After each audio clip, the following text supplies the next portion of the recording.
So we are doing something a little bit different today. We're going to actually do a two-part series in the morning and evening. You probably noticed that if you looked at your bulletins or if you looked at the sign out front, the sermon titles. With Marty gone, Mike and I get to do whatever we want. And so I had a crazy idea. I talked to Mike a couple weeks ago. I said, what if instead of us kind of alternating Sunday and Sunday night, what if I just took a Sunday morning and Sunday night the same Sunday, and then he'll do the same next Sunday? And so I thought, well, I can do a two-part this way. That way I don't have to preach twice as much in the morning to get all I want to say. And so if you noticed, this morning we are talking about the valleys of life, and then tonight we'll be talking about the mountains of life, because life is a lot like a roller coaster. On a roller coaster, you've got the mountains or the up high points, and then you've got the valleys, the low points, and it kind of tends to go back and forth. And just like on some roller coasters, there's flat parts, but for the most part, roller coasters go up and down. And life also goes up and down. Our life can be a lot like a roller coaster, where sometimes we are in the valleys, but other times we're on the mountains.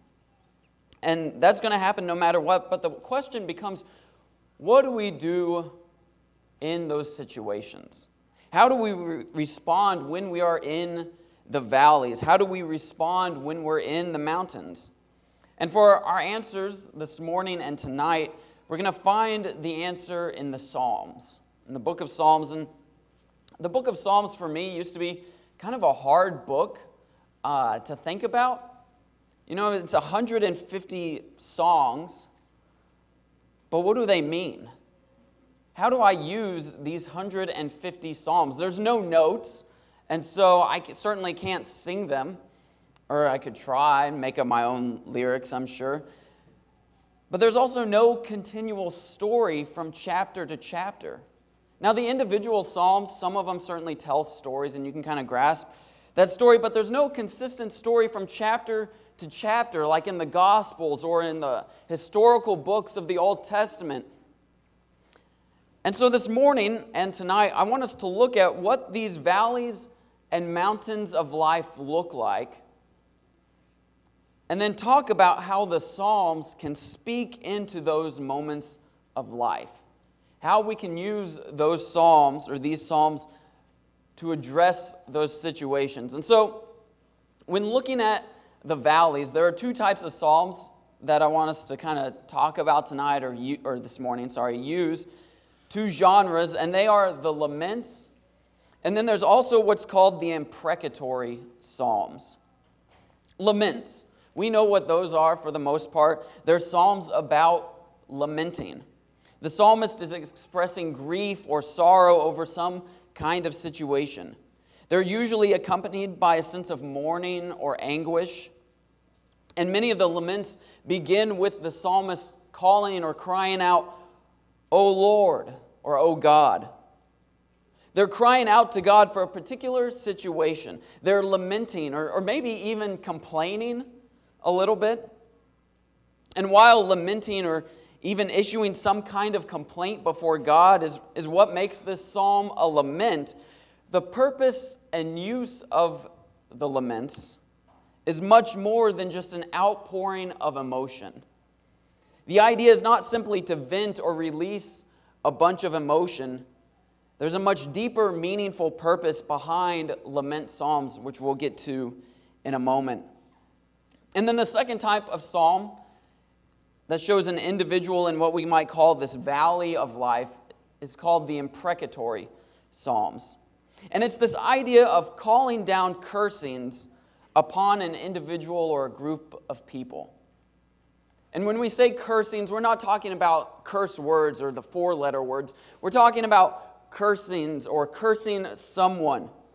Having such a negative emotion towards an individual that you want some kind of harm or ill will to fall upon them. And we'll look at both of these psalms in greater detail here in a moment. But the valleys of life, that's what we're talking about this morning. And we know what those are. Just like a valley is a low point on earth, we're talking about the low points of life this morning. The loss of a loved one, losing your job, a relationship ends, divorce, separation, fighting, spiritual struggles, addiction, physical ailments, just the frustrations of life. And the severity of these valleys can certainly vary from day to day, week to week, month to month, and it can also vary person to person. Sometimes we might find ourselves in a low point because someone in our family has passed on. But then a couple months from then, we find ourselves in another low point simply because maybe we got a speeding ticket. Or someone here might be in a low point because they lost their job this past week, while someone else in here might be in a low point just because they woke up this morning and simply didn't feel well. They got a sneeze, cough, whatever it might be, sore throat. But the point is, we all have moments of low points in our life. We all go through deeper valleys at some points, when some of us might be in a very deep valley, some may not be in such a deep valley, but the point is, it's still a valley of life. It's still a low point. But what do they look like in the Psalms? What does a valley look like in a lament? And when talking about these low points, whenever I'm teaching a class on Psalms or talking about, I almost always first go to Psalm 137 because I feel like it's an imprecatory and also a lament psalm that drives home this point of this strong lamenting emotion. It almost takes it to an extreme, and so you can really see the raw emotion in Psalm 137. A little background, it's written as the people of Judah are being exiled out of Jerusalem. Babylon has come in and they've removed the people of Judah out of Jerusalem. It's a very sad psalm that recounts some of what they're experiencing as they are leaving Jerusalem and as they are getting used to their new home in Babylon. Psalm 137 says, "By the rivers of Babylon we sat and wept when we remembered Zion," or the city of God. "There on the poplars we hung our harps." They hung them. This idea of not going to be needing them. Not going to be singing any joyous songs. "For there our captors asked us for songs. Our tormentors demanded songs of joy." They said, "Sing us one of the songs of Zion." They're being insulted, taunted. "How can we sing the songs of the Lord while in a foreign land? If I forget you, Jerusalem, may my right hand forget its skill. May my tongue cling to the roof of my mouth if I do not remember you, if I do not consider Jerusalem my highest joy. Remember, Lord, what the Edomites did on the day Jerusalem fell. Tear it down, they cried. Tear it down to its foundations. Daughter Babylon, doomed to destruction. Happy is the one who repays you according to what you have done to us. Happy is the one who seizes your infants and dashes them against the rocks." Wow. It's that raw human emotion, that lament, that imprecatory, that cursing psalm. And I always point to that as just that an extreme example for us to really grasp the emotion behind this kind of psalm. The emotion that the psalmists are feeling as they're writing these laments, as they are in the valleys of life and what they are going through. Psalm 13 is another lament psalm. It says, "How long, Lord, will you forget me forever? How long will you hide your face from me? How long must I wrestle with my thoughts and day after day have sorrow in my heart? How long will my enemy triumph over me? Look on me and answer, Lord my God, give light to my eyes, or I will sleep in death. And my enemy will say, I have overcome him, and my foes will rejoice when I fall. But I trust in your unfailing love. My heart rejoices in your salvation. I will sing the Lord's praises, for he has been good to me. And Psalm 13 right here is an excellent example of a lament psalm because it models the purpose of laments, but it also models the purpose of all of the Psalms. The book of Psalms is a collection of 150 songs about turning to God in all of life's situations. Let me say that again. The book of Psalms is a collection of 150 songs about turning to God in all of life's situations. Whether you are in the good, the bad, or the ugly of life, you turn to God. And we see that in Psalm 13. The psalmist begins crying out to God in verses 1 and 2, almost with an attitude of complaint. But they don't stay there. They don't stay in that attitude. They turn to God. Verses 3 and 4. And then they express their trust in God's unfailing love. Two key words there: trust and unfailing. They trust God, and God is faithful. Turning to God in all of life's situations. But laments aren't only in the Psalms. We find laments and people lamenting all throughout the Bible. Turn in your Bibles to 1 Samuel chapter 1.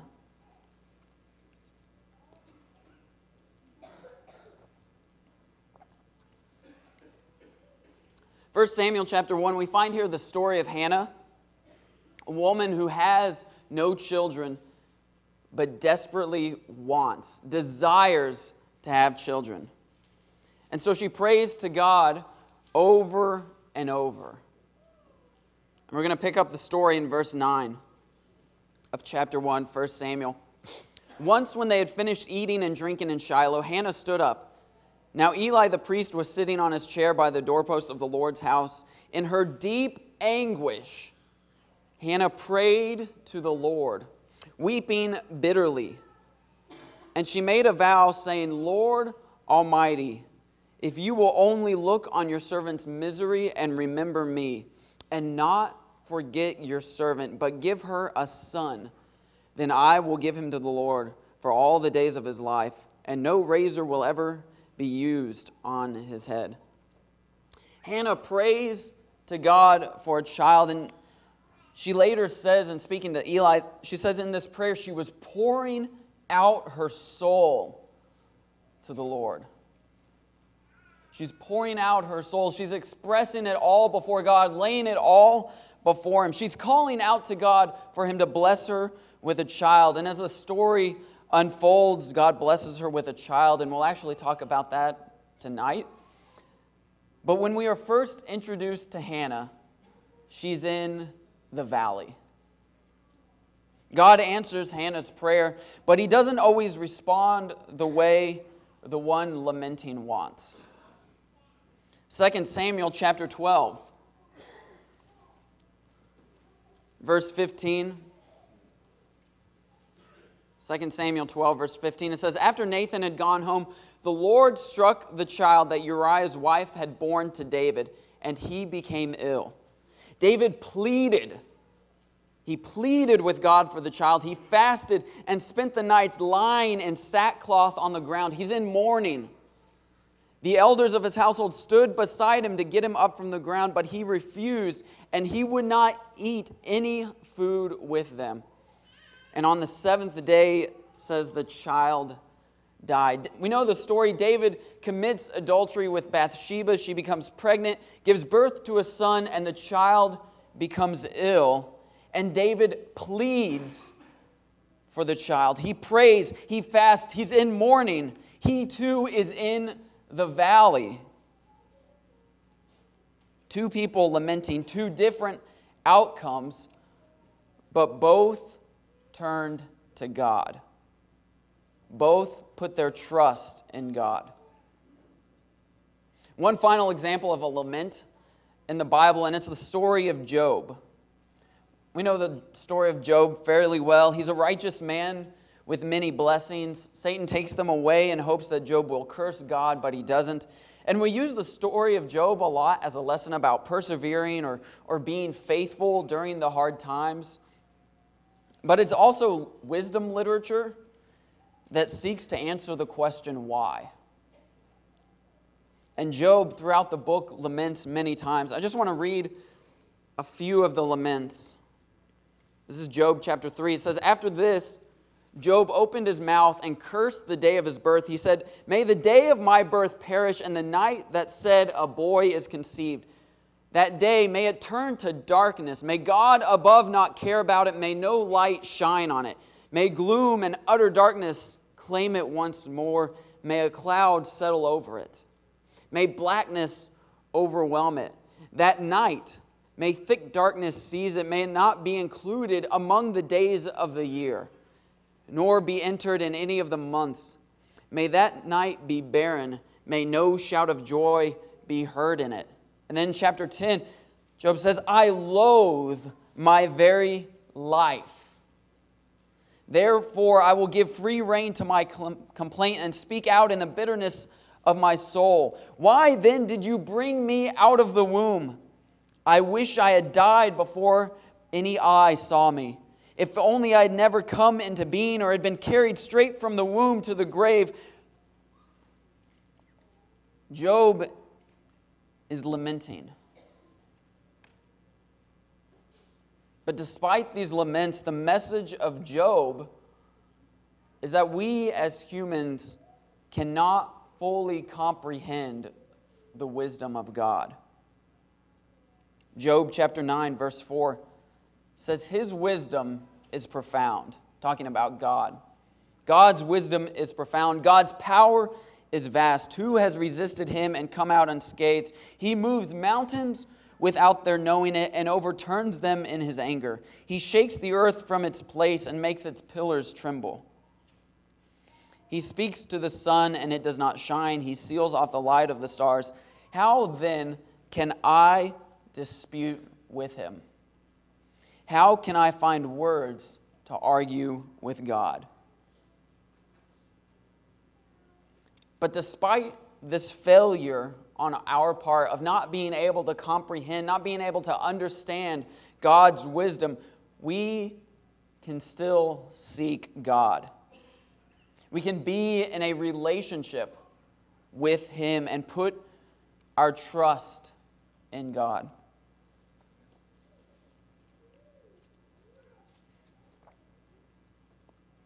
A song in our songbooks there that might resonate with you, that drives home this point, is "It Is Well With My Soul." It's song number 490. If you want to be turning there, we're actually going to sing the first verse here in a little bit. But 490, the song was written by, you can see at the bottom there, Horatio Spafford in 1873. A little background about Horatio Spafford. He lost his young son in 1871 to pneumonia. That same year, he lost his business in a fire. And then 2 years later, 1873, his wife and 4 children are crossing the Atlantic when their ship collided with another ship. All 226 passengers on board that ship died, including his 4 children. Only his wife survived. That same year, after that incident, he writes verse 1 of this song. Let's sing verse 1.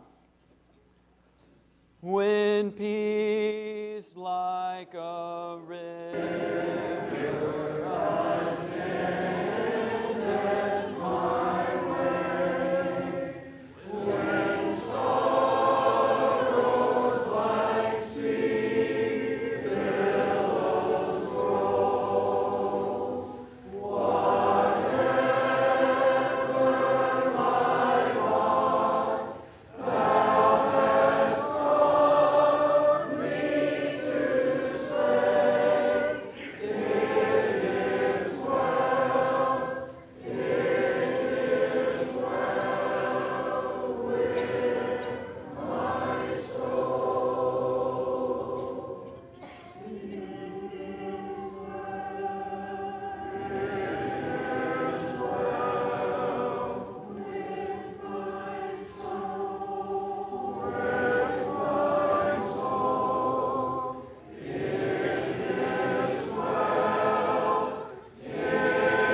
When peace like a river attendeth my way, it is well with my soul.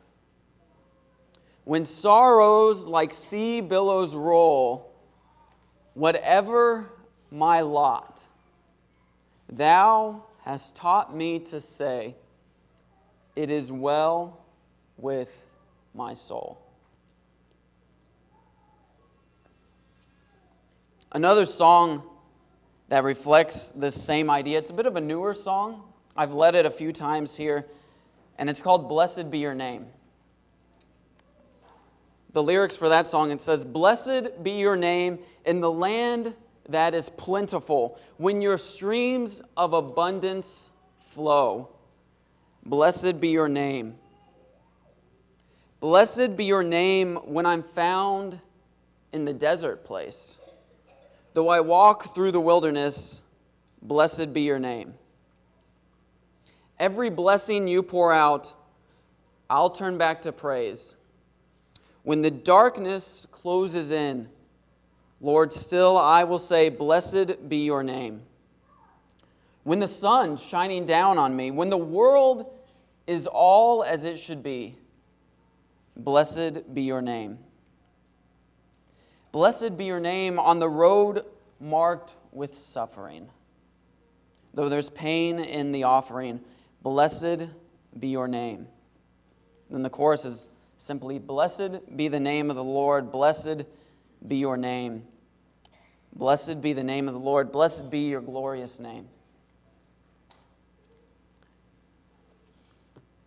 This is a special song for me. Most of you probably know, 2 years ago, Jessica had a miscarriage. And I remember singing, praying this song on the floor of our bedroom, wondering if we were going to lose this child, but saying, Lord, blessed be your name.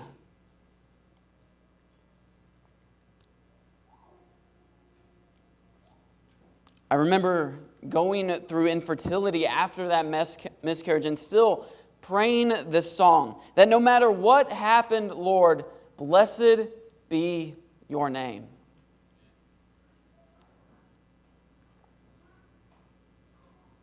But it's hard to be able to say that. This is one of those lessons where it's a lot easier to say than it is to do. It's easy when we are not in one of the valleys to say, turn to God, trust in Him, praise His name in the storm.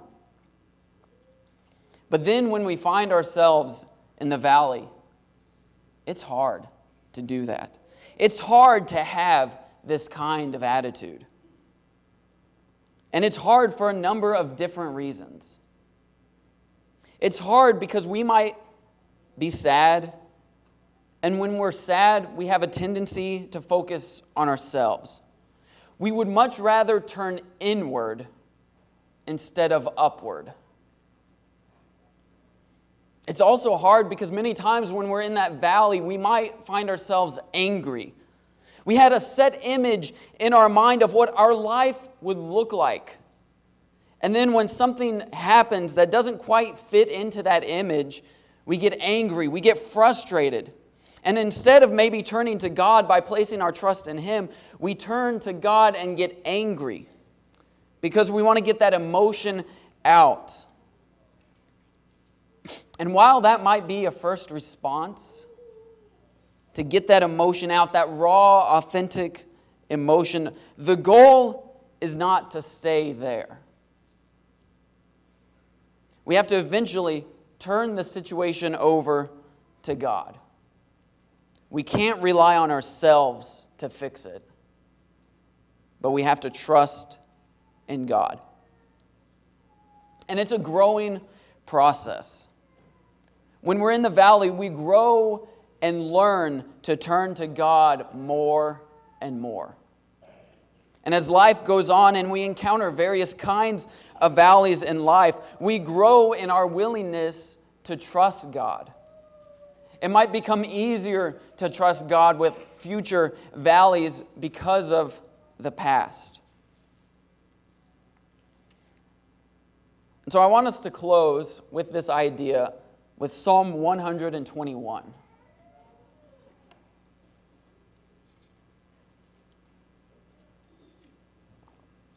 It's not a lament psalm. It's a trust psalm. It's a psalm of trust, and we're actually going to talk a little bit more about psalm trusts tonight.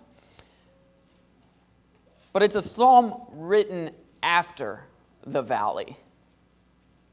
Not necessarily on a mountain, but after the valley, and it's looking to the future.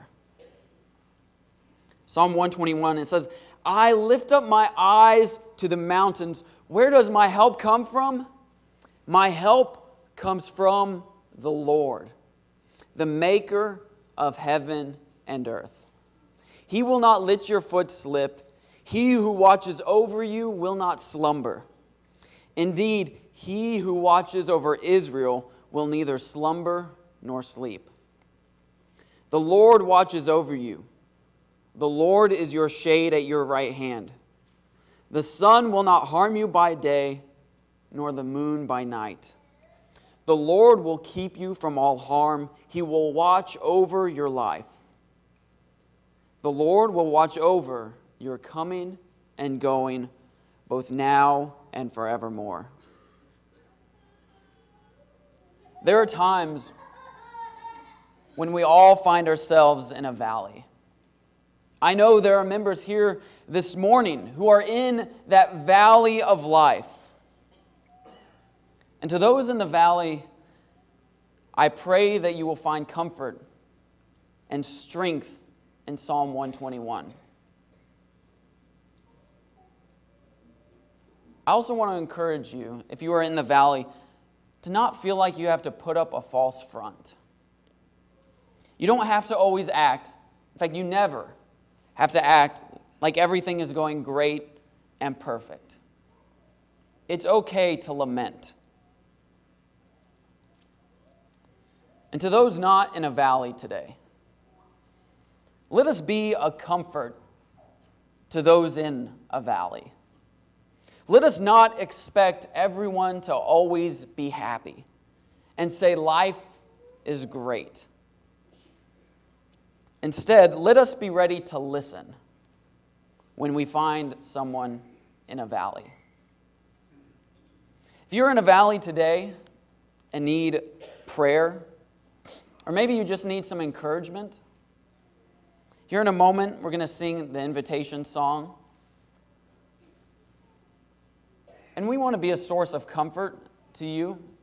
If it's during this time, that's great. If it's another time, that's okay too. If we can help you in any way, if we can encourage you or lift you up in any way possible, we ask that you come now as we stand and sing.